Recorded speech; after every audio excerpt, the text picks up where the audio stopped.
না না না, সোজা চলো, বইমেলায় চলো। না না না না, বইমেলায় চলো, যেতে চাইলে যেতে পারো। কি আছে একবারই তো যাও।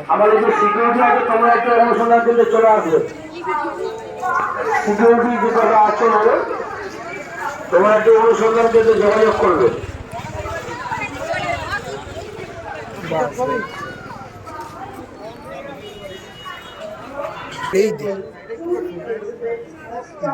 আমাদের ভোটার যে পাখি মেলা চলছে, যারা পাখি দেখার জন্য লাইনে দাঁড়িয়েছে, পাখি মেলা দেখে কি করবে?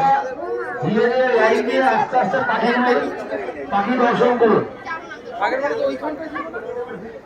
পাখি মেলা ওখানে পাখি মেলার মধ্যে আপনারা কেউ হুড়োহুড়ি করবেন না। মাছ নিয়ে যারা পাখি দেখতে ইচ্ছুক, আপনারা দয়া করে লাইন দিয়ে আস্তে আস্তে ভেতরে প্রবেশ করবেন। কেউ হুড়োহুড়ি করবেন না, ধীরে ধীরে ঢুকুন, প্রবেশ করুন এবং সুন্দর সুন্দর পাখি দর্শন করুন। লাইন দিয়ে ঢুকবেন এবং আস্তে ধীরে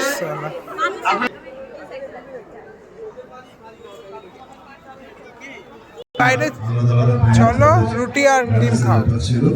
হাতে করে রুটি ওই দোকানটাতে, হেলদি 12 মাসের দোকান। মাংস করলেও খাবে তো? মাংস করলে আমি খাবো না, তোরা খাবে। এবার বাকি যেটা ওই দোকানটাতে রুটি মাংস চলে যায় এবং অর্পিতার হাতে মাইক্রোফোন তুলে দিচ্ছি। আমি খেয়ে নেবো রুটি।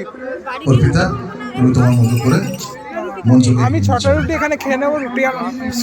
প্রথমেই রাজাদাকে অসংখ্য ধন্যবাদ জানাবো আজকের এই মঞ্চে আমাকে সঞ্চালনার সুযোগ করে দেওয়ার জন্য, এবং আপনাদের প্রত্যেককে শীতের উষ্ণতা মাখার শুভেচ্ছা জানাবো।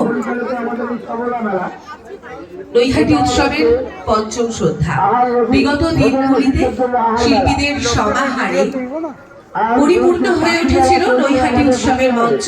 আর আজ পরিচালিত আমাদের এই সবলা মেলা, এছাড়া রয়েছে ছোট ছোট শিশুদের নিয়ে শিশু মেলা চলছে আমাদের।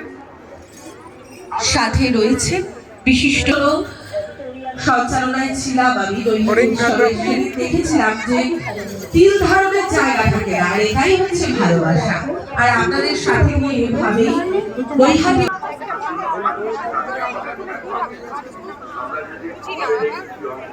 আমার এটাই রাখা হবে।